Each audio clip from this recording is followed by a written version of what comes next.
Hi everyone, this is your favorite ma'am and I welcome you back to the English classes today. So in today's English class, we will be talking about punctuation and the various punctuation marks with their correct usage. So let's get started with today's class.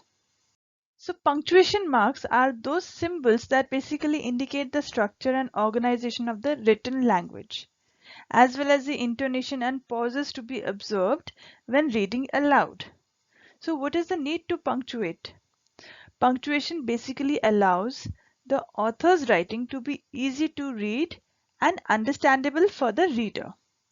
So let's take an example. If I say, I like cooking my family and my pets.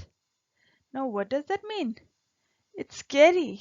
It means that I like cooking my family and my pets. But I don't want to say that.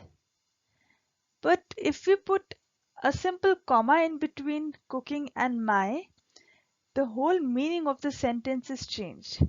So let's read it again. I like cooking, my family, and my pets. So that shows the importance of punctuation. So now let's talk about types of punctuation.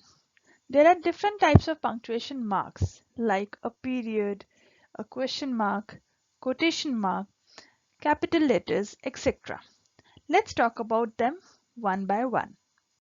So let's start with period first. Now there are certain rules that we need to keep in our mind to use periods. First, periods are used at the end of a complete sentence or a command, like there is no place like home. Please open the main gate. Now in these two sentences, a period is used at the end of a complete sentence and it makes a perfect sense. Period is also used after end of titles, like he owes a lot of money to Mr. Singh. Dr. Malik is at his clinic today. In these two sentences, the period is used after the titles Mr. and Doctor. Period is also used following abbreviations like I need milk, bread, cheese, etc. from the grocery shop. I wake up at 7 a.m. in the morning. Now here, a period is used after etc. and am in the following sentence. So these are certain rules that we need to keep in our mind for proper usage of a period. So the second one that we are going to talk about is comma. So we also use comma with certain rules. The most important ones are comma is used to separate words or items in a list. For example, she has 3 dogs, 2 cats, 1 parrot and a few fishes. Or I would like to eat a cupcake, a sandwich and an ice cream. Here different words are separated with a comma.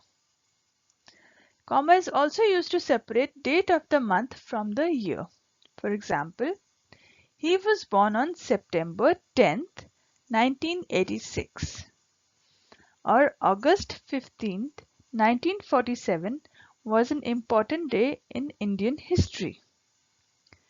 Comma is also used to join sentences like the girls went to the mall and they bought lots of clothes. Or it is raining now, but the rain will stop soon. Here, two sentences are also joined with a comma in between them. The third punctuation mark that we are going to talk about is a colon. So a colon is used to introduce a list, extended quotations, and introduce an explanation of a statement. For example, I want the following items: butter, sugar, and flour. Or the assistant position is open for a person who is a graduate, experienced, and have good communication skills. A colon is also used after the greeting of a person's name in a business letter. For example, Dear Mr. Singh, colon. The next one is semicolon. A semicolon is used in place of a full stop to separate two sentences where the conjunction has been left out. For example, call me tomorrow, I will give you my answer then. Here no conjunction is used, instead a semicolon is used. Similarly, I am ready to go. I hope you will be ready soon. A semicolon is also used between two sentences that are joined by a conjunction but already have one or more commas within the first sentence. Like, when I finish here, I will be glad to help you, and that is a promise I will keep. Or, the specimens were treated properly, however, they were not stored properly. Next is a question mark. A question mark is used basically after a direct question, like, will you go with me? Or, what's happening in the classroom? It is also used when a sentence is half sentence and half question, like, you do care, don't you? Or, she lives in Lucknow, doesn't she? Next, we are going to talk about quotation marks. Quotation marks are used to set off a direct quotation, like, do you have a pet? She asked. Or, green is my favorite color, I said. So whenever we are using quotation marks, we should remember that full stops and commas always go inside quotation marks. Like, she said, you need to hurry up. Here the full stop is inside quotation marks. Or, I don't want to go to school today, Rohan said. Here also the comma is inside the quotation marks. The next is exclamation mark.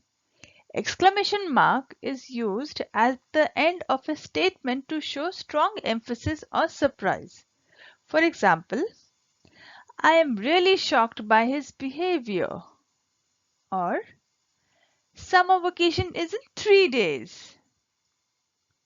It is also used after an exclamation beginning with what or how, like, what fools people can be, or how well Marshall bowled yesterday. The next punctuation mark that we're going to talk about is parenthesis. So parenthesis is used to enclose words or figures that clarify or is used as an aside. For example, he finally answered, after taking 5 minutes to think, that he did not understand the question. Or, this Diwali, I got a nice bonus, 2500 rupees. So, you will note that in both these sentences, parenthesis is clarifying additional information about them. The next is apostrophe. Apostrophe is used with contractions like do not become don't, she is become she's, has not become hasn't, is not becomes isn't, etc. For example, you are right becomes you're right. Apostrophe is followed by an S with singular nouns to indicate ownership. For example, Rina's car or Fiza's cat, etc. But in case of plural nouns, the nouns are made plural followed by apostrophe to show plural possession. For example, women's, actresses, boys, and children. But in these examples, you will note that the words that end with an S are followed by an apostrophe, but then are not again followed by an S. So the words that end with an S are only followed by an apostrophe and not by an S after that. The last but not the least is a very important punctuation mark, that is capital letters. We use capital letters to start a sentence, name a language, days of the week, months, names of the flowers, colors, countries, your name, beginning of a quotation, etc. For example, learn the names of flowers. So in this sentence, learn is the first word. So we have capitalized the L of the learn. Languages. Julie speaks English, French, and German. All three languages have been capitalized. Days of the week. I love Mondays. Monday is capitalized. It can be any day. Monday, Tuesday, Saturday, Sunday, anything. Months. Emma's birthday is in March. Here Emma, being a proper noun, has been capitalized. Also, it is the start of the sentence, and in the sentence, March being the month has been capitalized. Countries. It is very hot in India. Here, India being the name of a country is capitalized. Name. My name is Rahul. Here, Rahul is a name, so it is capitalized. And quotation. What's your favorite color? So anything that starts with a quotation will be capitalized. So with this, we have covered the various punctuation marks as well as have covered all the rules that we need to keep in our mind to use these punctuation marks. So if you have any doubts, you can drop in a comment and I will surely get back to you. And if you like the video, don't forget to hit the like button and leave a comment in the comment box below. Also, subscribe and share with your friends for upcoming videos. Thank you.